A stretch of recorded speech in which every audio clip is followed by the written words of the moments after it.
Good morning, everyone. I'm Jasmine Sidhu, and I welcome you all to my yet another session of online tutorials. Today, I'll be taking up the explanation of part 2 of chapter 2 mentioned in English book Beehive of class 9 prescribed by CBSE. Now, if you look at the title of the chapter, The Sound of Music, penned down by Deborah Colley, and you see the subtitle of the chapter, The Shehnai of Bismillah Khan. They both are very appropriate as they are in accord with the contents of the feature which celebrates the melodious music produced by Bismillah Khan's Shehnai. Now, this lesson throws light on the origin of the Shehnai and the contributions of Ustad Bismillah Khan to bring this musical instrument onto the classical stage.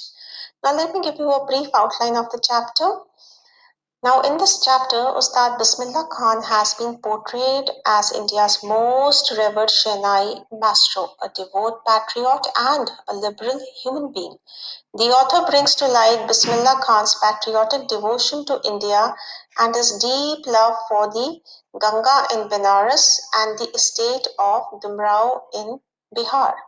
The life sketch of Ustad Bismillah Khan gives us a very strong message, and he says that Indian music is very rich and invigorating. He says, teach your children music. This is Hindustan's richest tradition. Even the West is now coming to learn music. One must love one's country and rise above communal feelings. Now, one quote is coming into my mind, children. I would like to tell you about that quote written by Ustad Bismillah Khanji. The quote goes like this: even if the world ends, the music will still survive. Music has no caste. Such was his devotion towards the music. Now let's look at the life of Ustad Bismillah Khan. His full name was Ustad Kamruddin Bismillah Khan, and he was born on 21st March 1916 into a family of traditional Muslim musicians in Dumrao, Bihar. His father Pegambar Baksh was a court musician employed in the court of Maharaja Keshav Prasad Singh of Dumrao estate in Bihar. His grandfather Rasool Baksh Khan was also a musician in the Dumrao Palace. On 17 August 2006, Bismillah Khan's health deteriorated and he was admitted to the Heritage Hospitals of Varanasi for treatment. He died after 4 days on 21st August 2006 because of a cardiac arrest. Now, the government of India declared a day of national mourning on his death. So now let's start with the summary of the chapter. Now, in your first paragraph, it is depicting about one instrument, right? And the name of the instrument is pungi, and the author is telling us that this pungi used to be played in the palace of Aurangzeb, right? But somehow Aurangzeb, he did not like the sound of this instrument, and he banned the playing of a musical instrument, that is pungi, in the royal residence for the reason that it had a shrill, unpleasant sound. And lately then pungi became the generic name for reeded noise makers. Generic, you understand, generic is relating to a characteristic of a whole group or a class. And reeded means wind instruments, like we have clarinet, we have flute, right? So he has given a name, he has classified all these wind instruments as noise makers. He felt that these instruments cannot produce melodious, soothing sound. But none of them were aware that this instrument could be revived. Now, how it was revived? There was once a barber of a family of professional musicians who had access to the royal palace. He decided to improvise the tonal quality of the pungi.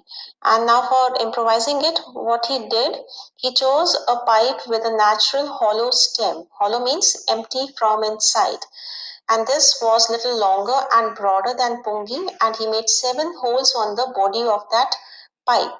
Now when he played on it, closing and opening some of these holes, soft and melodious sounds were produced. Now he was very excited to listen to that sound, and he wished that he must go to the royal palace and play over there. Now, when he decided to go there, he went with a conviction that people would like it and the king will be happy. And exactly the same happened when he played the instrument before royalty, and the senators over there, including the king, they were very much happy and impressed. And they decided that a different name from Pungi had to be given to this instrument. So they thought of a name, and now see how this name came up.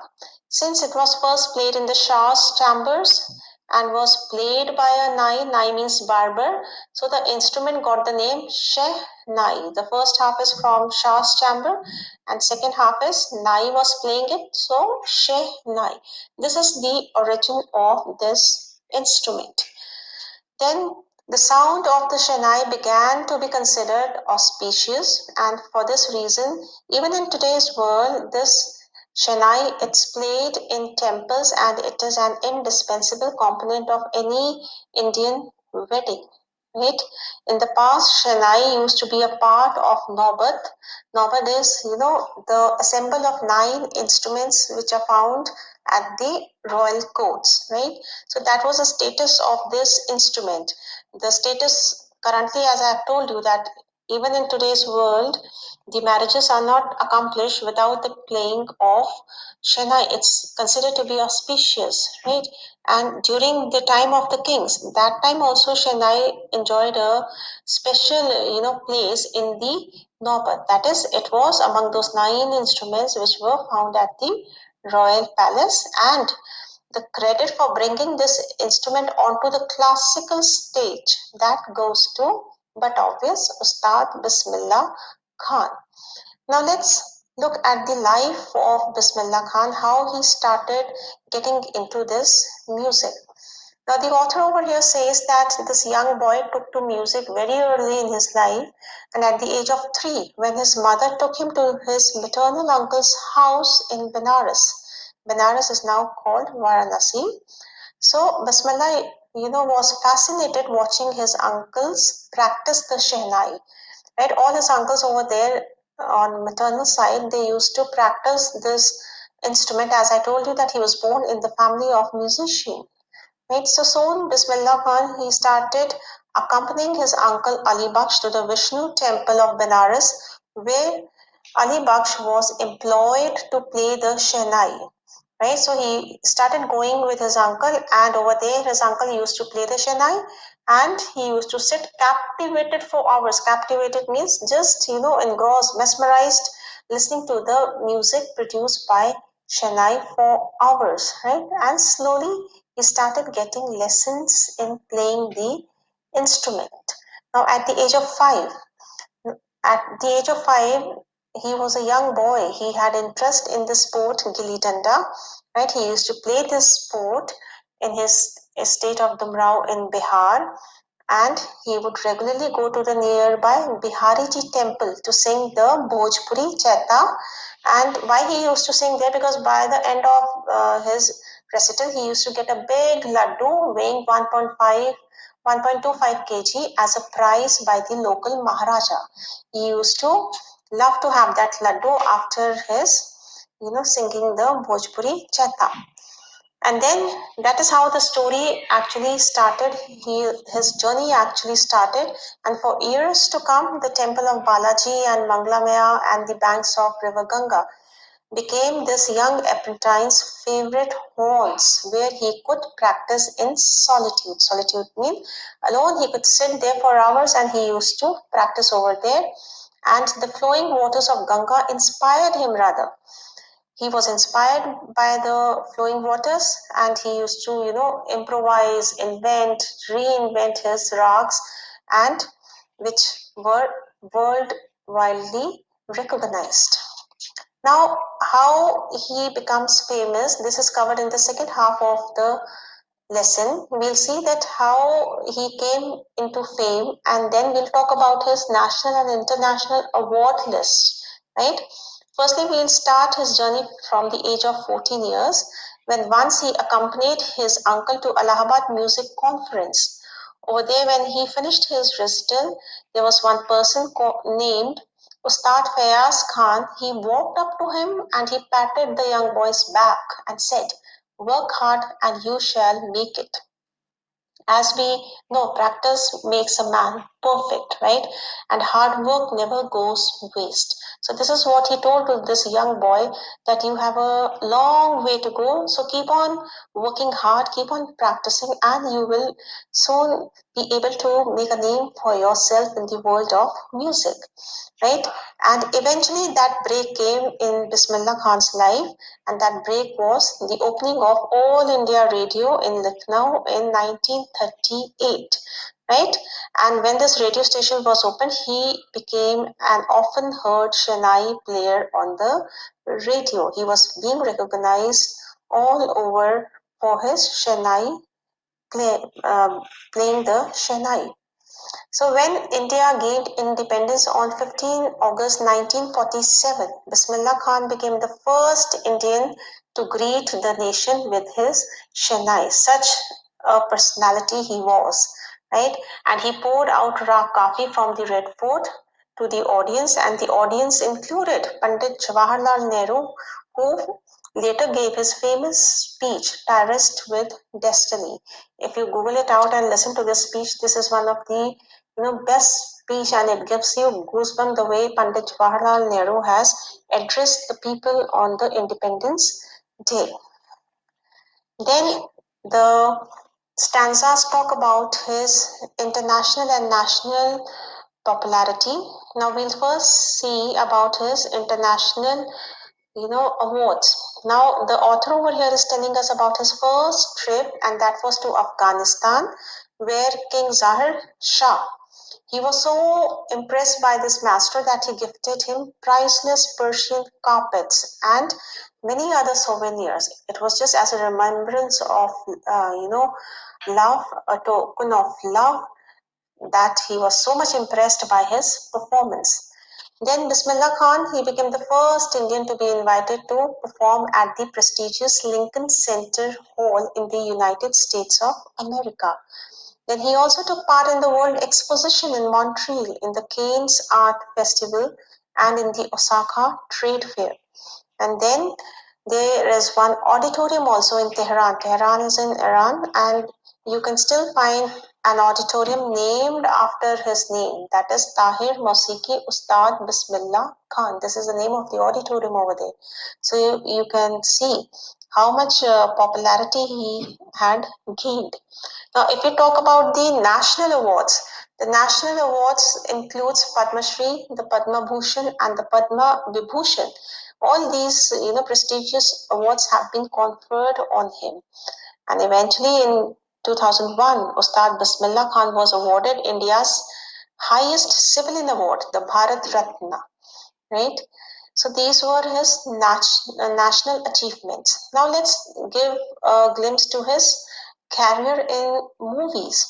Now the movie directors, they were so much impressed by him that one of the directors, Vijay Bhatt, when he heard Bismillah Khanji playing in a festival, he was so much taken by with his performance that he named his movie after the instrument. The name was Goonj Uthi Shehnai, and if you see, it was a very, very hit movie. And one of the songs of this movie, Dil Ka Khilona Hai Toot Gaya, that came out to be nationwide chart buster. Right after this, he did one more movie of Vikram Srinivas. It was a Kannada venture, and the name was Sinadi Appanan. But after that, he declared that, see, I'm not made for the artificiality and glamour of the film world. Many times we come across people, those who are very simple in their approach. So he is one of those simple personalities who could not, live up to the expectation of glamour and glitter of the movie world. He preferred to be original, right? And he preferred to be creative with his music without adding any fabrication to his content. So he told that this movie line is definitely not for him. Then the author is giving us one more example upon this Bismillah Khan, which brings out his devotion to his country. There was once a student who wanted him to head a Shehnai school in USA, right? And the student, he promised that he would recreate the atmosphere of Benares by replicating the temples there, right? But to him, Bismillah Khan, he asked him just one question, that would you be able to transport River Ganga, right? And it was fair enough for the student to understand the answer of Ustad Bismillah Khan ji, and he in future did not force him. He understood that his love for his country is commendable, right? And that's why, he's remembered by these lines. The line says, that is why whenever I'm in a foreign country, I keep yearning. Yearning means longing, desire, urge to see Hindustan. While in Mumbai, I think of only Benares and the holy Ganga. And while in Benares, I miss the unique matta of Dumrao, right?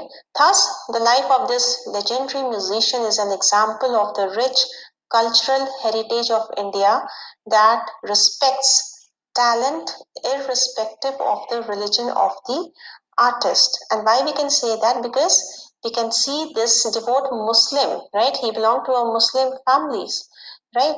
But still, playing of Shehnai came very naturally to him, and every morning he is seen at the Kashi Vishwanath temple playing the instrument. And he very proudly says that music lets me forget bad experience. You cannot keep rags and regrets in your mind together. He says, God knows no religion, God belongs to mankind. And I realized this while playing at the Balaji temple. So, this is all about this chapter, children. I hope you might have liked my content. And if you liked my content, please don't forget to subscribe and ring the bell so that I could update you with my further videos. Thank you so much. Have a nice day ahead.